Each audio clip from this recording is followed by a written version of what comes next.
Gente, eu assisti ontem aquele filme Nada de Novo no Front. Esse filme ele é uma produção da Netflix, se não me engano, eu pelo menos assisti na Netflix. Foi um filme de 2022, ele concorreu ao Oscar desse ano de 2023, ganhou 4 estatuetas deixa eu ler aqui para vocês, melhor filme internacional, melhor direção de arte, melhor trilha sonora, melhor fotografia. Esse filme, ele fala da Primeira Guerra, o cenário dele, o pano de fundo é a Primeira Guerra Mundial, que ocorreu de 28 de julho de 1914 a 11 de novembro de 1918. Tá, eu não assisti os outros filmes, eu tentei assistir aquele que ganhou lá o Oscar, né, como melhor filme, tudo ao mesmo tempo em todos os lugares, alguma coisa assim, tudo em todo lugar ao mesmo tempo. Eu tentei assistir e não consegui.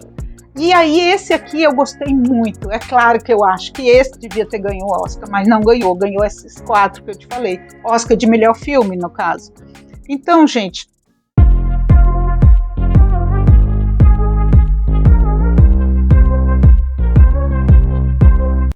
ele conta a história do adolescente Paul. O Paul é um idealista. O Paul e seus amigos de colégio, eles são idealistas. Eles estão no colégio, mais ou menos, eu acredito que seria o ensino médio hoje, e aí eles atendem um chamado de irem para a guerra. Eles querem muito isso, eles são idealistas, eles são rapazes sonhadores, adolescentes que querem fazer a diferença. E aí o que eles ouvem? Eles ouvem o chamado de um cara lá, que é o chefão da Alemanha. O filme se passa na Alemanha, é baseado em um livro que tem o mesmo nome do filme. Esse livro é um clássico alemão, e esse filme foi rodado em boa hora, porque a gente está vivendo uma guerra, a guerra da Ucrânia, não é isso? Então, acredito que tem até a ver eles terem decidido filmar agora a história desse livro. Pois bem, o que acontece é que esse adolescente, o Paul, ele vai com os amigos dele para a guerra. Depois de ouvir que eles seriam os heróis da pátria, que eles iam marchar sobre Paris, que iam chegar vitoriosos, que iriam fazer com que a Alemanha ficasse cada vez mais forte e cada vez mais vitoriosa, enfim, aquela história, né, que também se repete na Segunda Guerra Mundial com o Hitler. Esses garotos, eles vão para a guerra e logo de início eles descobrem que a coisa não está tão boa assim. Não tem alimentação, a guerra é nas trincheiras, aquela coisa de lama dentro da trincheira, porque a Primeira Guerra Mundial, a Segunda Guerra Mundial, ela se decidiu no ar, os aviões jogando bomba, né, pelo ar. Haja vista Hiroshima e Nagasaki. Mas acontece que na Primeira Guerra ainda não eram os aviões, já existiam aviões, mas os aviões não foram inseridos tão fortemente na guerra. E eles viviam, a guerra aconteceu dentro das trincheiras.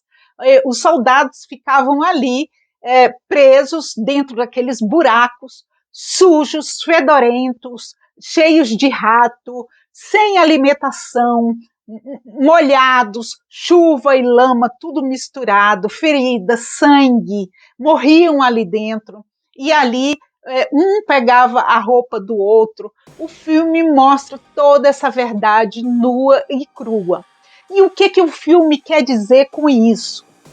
Que a guerra não compensa, que nunca compensa, porque morrem pessoas de todos os lados, soldados no caso, né? Mas morrem também civis, morrem pessoas dos dois países, pessoas que não têm nada a ver com isso e que foram inseridas em uma briga que veja bem, dos mandatários, das pessoas que mandam nas nações.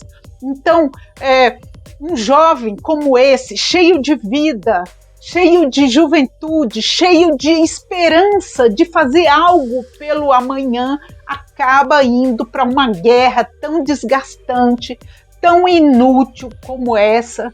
Tudo isso porque determinado país determinada nação quer ser melhor que a outra cultura, melhor que as outras pessoas, melhor do que, enfim, tudo. Às vezes também por terras, para poder extrapolar suas fronteiras e ficar com um país maior, com mais quilômetros quadrados dentro da sua área de atuação. Gente, isso não faz sentido nenhum.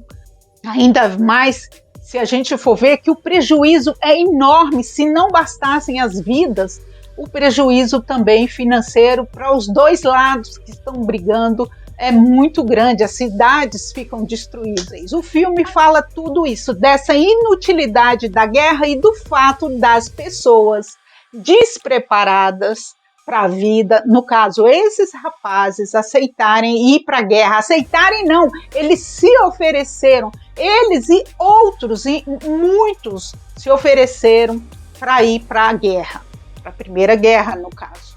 E daí, o que a gente tem que deduzir daí? Tudo que o comandantezão, o general lá, chegou lá, o alemão, falando que ia acontecer, que eles iam virar heróis, que aquilo ali não seria nada, que alguns, aí ele chega até a falar que uns iriam morrer, mas que muitos voltariam como heróis e como salvadores da pátria, abençoados, vitoriosos, heróis, já falei. Enfim, tudo isso que o cara fala lá que vai acontecer não aconteceu, porque a Alemanha, né, perde a guerra. A Alemanha perdeu a Primeira Guerra e a Segunda Guerra Mundial. Claro, porque olha a ideia, né, chegar e avançar sobre os outros países e formar uma nação gigantesca, né? Enfim. Mas eu não sou historiadora, nem sei falar direito sobre isso. O que eu trouxe aqui, e por que eu trouxe isso para vocês? Eu trouxe isso para vocês, toda essa história da guerra e da Alemanha, por quê? Porque a gente não deve se deixar levar pelas palavras das outras pessoas. Se esses garotos, esses rapazes não tivessem dado ouvido ao que o cara estava falando, para eles se oferecerem, para serem heróis, talvez a coisa tivesse sido diferente. É claro que tem soldados que eu sei que vão para a guerra forçados, mas o que o filme deixou transparecer é que ali, naquele caso, talvez pela idade desses jovens, que eram ainda adolescentes, rapazolas, que viviam ainda em suas casas com seus pais, se alimentando, dormindo embrulhados, tendo uma proteção, eles foram, de repente, parar nesse mundo de horror, dos colegas morrendo e levando tiros na frente deles, sendo decepados. Então tem cada cena chocante. E eles se deixaram levar por isso, por essas palavras. Então, o que me levou a pensar em fazer esse vídeo é isso. A gente sempre tem que ouvir 1, 2, 3 vezes. A gente sempre tem que refletir a respeito, antes da gente tomar decisões. Poxa, não, mas o mundo, eu sei que pode parecer que tudo tem que ser muito corrido, tudo tem que ser a tempo e a hora, mas quando se trata da vida da gente, a gente tem que pensar muito bem. A gente tem que pensar, pesquisar, entrar lá na internet, ver se é aquilo mesmo, para a gente não cair em ciladas, para a gente não se deixar levar por qualquer link que nos aparece, por qualquer pessoa que fala para a gente que é isso é bom e tal, porque nem sempre é. O que é bom para a gente tem que escolher consciente de que está fazendo a melhor escolha. É isso. Um beijo para você. Muito obrigada por ter assistido até o final esse vídeo. Se inscreva no canal, compartilhe esse vídeo, dê um joinha, enfim, me ajude a continuar tendo bastante visualizações para que eu possa chegar às 4.000 horas e assim monetizar o canal, tá certo? Um beijo, fica com Deus, ótima semana para você, tudo de bom.